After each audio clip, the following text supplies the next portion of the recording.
নাই টেলিফোন নাই রে পিয়ন নাই রে টেলিগ্রাম, বন্ধুর কাছে মনের খবর কেমনে পৌঁছাইতাম। এমন কালজয়ী গান গেয়ে লাখো শ্রোতাদের মন জয় করেছিলেন সঙ্গীতশিল্পী পাপিয়া সারোয়ার। মরণব্যাধি ক্যান্সারের সঙ্গে দীর্ঘদিন ধরে যুদ্ধ করে অবশেষে হেরে গেছেন কিংবদন্তি এই সঙ্গীতশিল্পী। পাড়ি জমিয়েছেন পরপারে। 12 ডিসেম্বর বৃহস্পতিবার সকালে রাজধানীর একটি বেসরকারি হাসপাতালে চিকিৎসাধীন অবস্থায় মৃত্যু হয় 21শে পদকজয়ী রবীন্দ্রসঙ্গীত শিল্পী পাপিয়া সারোয়ার। মৃত্যুকালে তার বয়স হয়েছিল 72 বছর। পাপিয়ার স্বামী সারোয়ার এ আলম তার মৃত্যু বিষয়টি নিশ্চিত করে জানিয়েছেন, আজ বৃহস্পতিবার সকাল 7:30 থেকে 8টার দিকে পরিবারের কাছ থেকে অনুমতি নিয়ে তার লাইফ সাপোর্ট খুলে দেন চিকিৎসকরা। এরপর তাকে মৃত ঘোষণা করা হয়। বরেণ্য এই সঙ্গীতশিল্পী পাপিয়া সারোয়ারের জন্ম বরিশালে।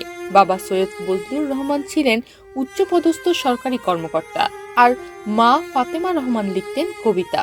মা বাবার 8 সন্তানের মধ্যে তিনি ছিলেন পঞ্চম। তিনি 1969 সালে আজিমপুর গার্লস স্কুল থেকে মাধ্যমিক এবং বেগম বদরুন্নেসা সরকারি মহিলা কলেজ থেকে 1972 সালে উচ্চ মাধ্যমিক পাশ করেন। এরপর তিনি ঢাকা বিশ্ববিদ্যালয়ের প্রাণীবিদ্যা বিভাগে অনার্সে ভর্তি হন।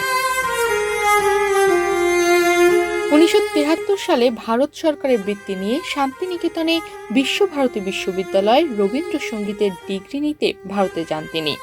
বাংলাদেশ স্বাধীন হওয়ার পর তিনি প্রথম ভারত সরকারের বৃত্তি নিয়ে সেখানে স্নাতক করার সুযোগ পান।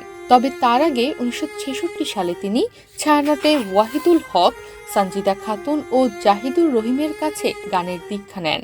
পাপিয়া 1978 সালে মোহাম্মদ সারোয়ার ই আলমের সঙ্গে বিবাহ বন্ধনে আবদ্ধ হন। 1982 সালে পাপিয়া সারোয়ার নামে এই সঙ্গীত শিল্পীর প্রথম গানের অ্যালবাম প্রকাশিত হয় এবং সর্বশেষ অ্যালবাম প্রকাশিত হয় 2013 সালে আকাশ পানে হাত বাড়ালাম শিরোনামে।